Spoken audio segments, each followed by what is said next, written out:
sur notre site internet, sur le site de France 3, sur cet ouvrage, Les Demoiselles au pompon rouge, qui vient de paraître. Merci Benjamin Massieu, merci d'avoir accepté notre invitation et puis bon courage pour la suite. Plein de bonnes choses à vous. Merci.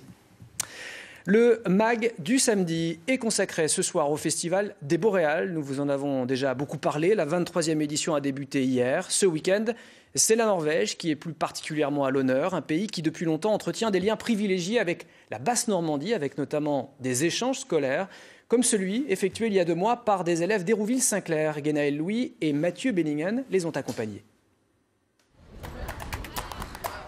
Ces élèves du Clé, le collège-lycée expérimental d'Hérouville-Saint-Clair, ont de la chance. Ils sont à Bergen, en Norvège. Comme il y avait beaucoup de candidats, 20 ont été tirés au sort. J'ai accueilli des Norvégiens chez moi, du coup, on a entendu parler de leur pays. Enfin, j'avais envie de visiter là où ils habitaient. Puis ici, il y a des fjords et je savais que ça pouvait être très beau. Et c'est quand même chouette de pouvoir aller en Norvège dans le cadre scolaire. Durant 2 ans, lors d'ateliers, ils ont étudié ce qui rapprochait les Norvégiens et les Normands. En Normandie, on retrouve des racines vikings. Pour le nom de famille Ozouf, Oz, as de la déesse norvégienne, et Ulf, c'est Wolf en norvégien. Donc ça fait les Ludas. Pendant 1 semaine, les élèves sont hébergés par leurs homologues norvégiens, avec qui ils parlent en anglais. Parfois ça va un peu vite, mais ça va. On arrive quand même à suivre. Lors des visites, ils réalisent à quel point leur histoire commune a des résonances aujourd'hui encore. Même à Caen, on a tout ce qui est Nordic Impact, les Boréales, enfin, c'est plein de trucs qui sont en lien presque avec la Norvège, la Suède, le Danemark. L'enseignement dans les pays du Nord est souvent cité en exemple. L'établissement de Nordahlkrig, où sont scolarisés les élèves norvégiens, est encore à part, ultra-moderne, sans surveillant et basé sur l'interaction.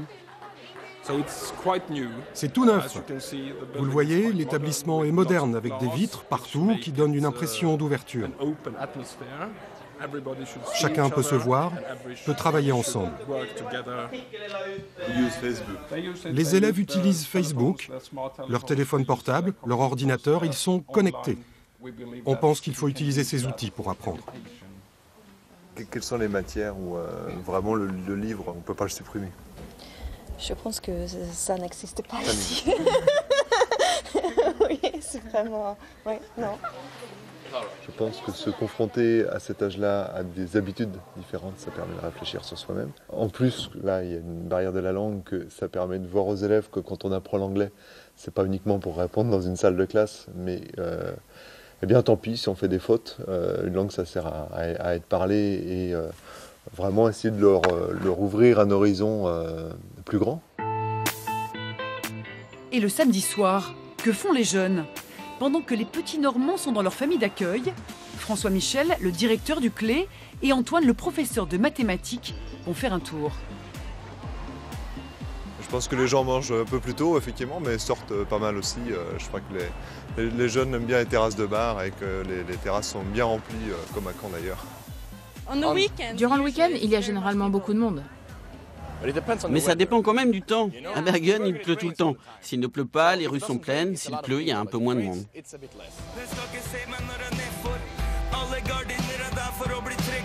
On voit le soir des tenues un petit peu plus recherchées, alors qu'en dans la journée, on a des jeunes filles qui se promènent quasiment en jogging ou en tenue de course, même pour aller à l'école par exemple.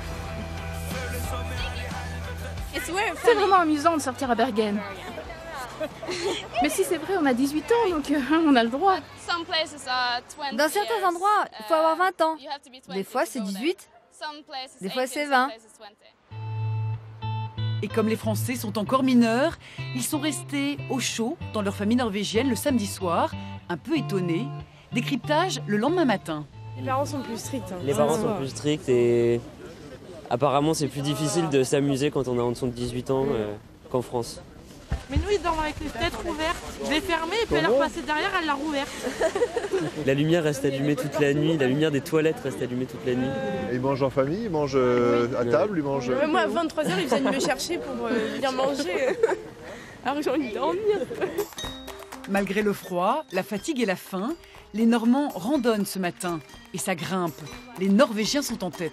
Nous, on est les vieux Français, genre assis sur notre banc en train d'étouffer. En train de prendre du paracétamol. Mais l'effort est payant. Il pleut à Bergen 320 jours par an, sauf ce jour-là, et la vue depuis le belvédère est à couper le souffle.